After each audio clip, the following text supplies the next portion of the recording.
Hey everybody, Economic Ninja here. I hope you're doing great. Hey, good morning. I don't know when this is coming. Sorry for the big hand. Oh, watch out for that. It's time for some coffee, ninja style. All right, guys, totally unprofessional of me. Russian de-dollarization escalates. Oh gosh, the way some of these things are written. Russian de-dollarization escalates. Begins strategic plan to buy billions in friendly currencies. Guys, we've been talking about this all year since Saudi Arabia literally walked away from a 50-year agreement. Remember, 50 years, that's a big deal, okay? Coming on the year of Jubilee. September, what, 24th, 26th, something like that on the Jewish calendar. What is it, Rosh Hashanah? I'm completely blanking out. Got to check it out. Put it in the comment section below what it is. It is a very, very big cycle. All right. That's why you're seeing all these, this hasn't happened in 50 years stories, because it is a cycle. It's a normal cycle that's been going on for, well, literally as long as the world has been turning in economies. We are seeing massive changes. The global infrastructure when it comes to economies and currencies are splitting in two. We're going from a one world currency like old George Bush talked about in the early 90s or late 80s, to now we are going into a fracturing of a system. We are seeing China, Russia, and India, and the rest of the BRICS nations, along with a host of others, completely separate from the Western economies, Europe, America, and Canada.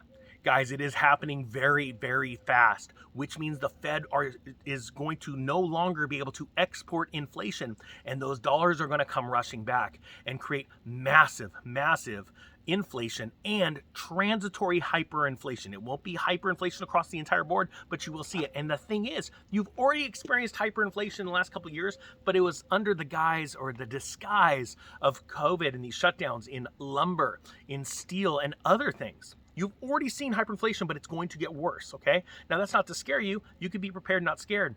And gold's doing its job right now. I don't care what it's done in the last 3 months. And just so you know, the paper price is going to get smashed down in the next 60 days, I believe. But hey, I'm not a financial advisor or professional. I'm just an investor.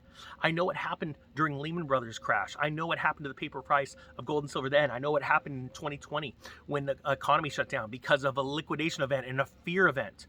But go and try and put a gold coin in your hand physically and see what happens to the price over spot. And that's not profiteering. It's the reality of the gold and silver markets. I'll put some links to companies below if you want to see that I've worked with that I trust, because I've been buying metals since 2010. It's getting crazy. So let's dive into this. Ever since March of 2018, when Moscow dumped practically all of its U.S. Treasury holdings, Russia had been at the forefront of the global process of de-dollarization, practically speaking, reducing the nation's dependence on the global hegemon's control of payments and thus everything else. It says here, of course, all of the normal process has been thrown into chaos since Putin invaded Ukraine, with sanctions, bans, and virtue signaling by Washington curb stomping the freedoms of so many so-called friendly nations to Russia. Since the invasion, the ruble is rubble narrative has been crushed after initial weakness in the Russian currency reversed to massive strength amid soaring energy prices. Guys, we're going to stop right there. And the reason why, I'll link the story below, but this is very important for people to know. The narrative that has been shoved down your throat is the ruble is rubble. It is absolutely not true. And that came back to bite them so fast. Why? Because Russia owns so many natural resources. You have been fed a lie for so many decades. It's called propaganda, and it has been shoved down the Americans' throat forever. And the proof is that we couldn't take down the ruble through sanctions. See, America is learning something, and they're learning something really fast. And I hope Americans are learning something, and not just the government, is that there are countries like China and Russia that have been buying up gold, and they own a lot of natural resources, and they have strategic operations and agreements set up with other countries like India, like Brazil, and so many more that are so tight and so strong that when the Western powers try to sanction them and try and destroy their currency, they flip it on their head and they say, no problem. We'll give you our natural resources at a much discounted price as America and Europe tries to run prices up on the futures markets. We'll give it to you at a discount, but you got to use our currency. And countries started to jump on that. They're in the prime position to take down the dollar and the euro. The euro is going fast. And ironically, it makes the dollar look strong because the DXY is compared to other crap currencies. And the one that is compared to the strongest in the basket is the euro.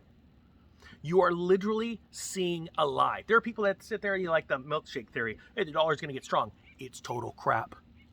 Put the dollar against other things of wealth like water, oil, gold, and you will see that the dollar is total crap.